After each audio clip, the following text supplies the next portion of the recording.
O fato é que o despejo dessas 5.000 pessoas no bairro do Pinheirinho, em São José dos Campos, transformou-se numa disputa política. ONGs, partidos, autoridades e até a ONU viram excessos da polícia e também conflito de poderes. Como se trata de uma ordem judicial e não de uma decisão política, o Jornal do SBT foi saber com 3 juristas o que está certo e o que está errado no cumprimento da lei. Veja a reportagem de Solange Boulos. Desde o começo, esse despejo deu o que falar. A discussão jurídica deu lugar a uma troca de acusações entre autoridades municipais, estaduais e federais. Em vez de um ato legal, ficou parecendo uma demonstração pública de insensibilidade e precipitação. A desocupação provocou discussões em torno da decisão da Justiça e consequente ação da Polícia Militar no despejo.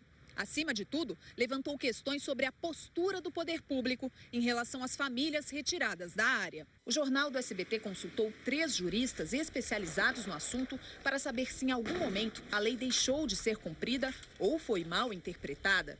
Uma das questões mais polêmicas é correto desalojar 5.000 pessoas para devolver um terreno à massa falida de um especulador financeiro? Pouco importa o proprietário do terreno, né, em si, porque ninguém pode invadir terreno de ninguém. As dívidas são para os credores e não para a massa falida. Em segundo lugar, é que esse imóvel pertence à massa falida. Outro ponto que chocou as pessoas. Era necessário derrubar todas as casas antes que os moradores pudessem retirar seus bens? O prazo, eu diria, ele foi antecipado pela imprensa e antecipado com fotografias, inclusive, de que as pessoas iriam resistir.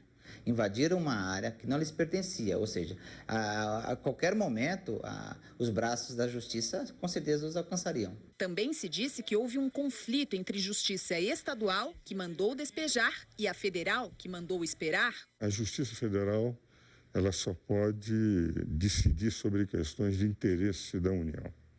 Em outras palavras, por exemplo, se essa terra fosse terra de indígenas ou se fosse terras que pertenceriam à União, é evidência que era a Justiça Federal a competente. A Polícia Militar usou 2.000 homens para entrar no terreno e há o registro de pelo menos uma cena forte de violência. Uma semana antes, estas imagens mostram um grupo que prometia resistir à invasão. Houve excesso ou a polícia agiu dentro da lei? A forma de execução dessa ordem foi truculenta, violenta, quer dizer, agressiva. Não se faz a integração de posse com resistência sem uso de força. Quem falhou ao deixar de pensar no que fazer com aquelas pessoas no dia seguinte ao despejo? Era uma obrigação da Justiça, da Polícia, do governo estadual, municipal ou federal? Da União, porque não desapropriou o terreno, porque se manteve inativa no exercício da sua autoridade que poderia resolver a questão.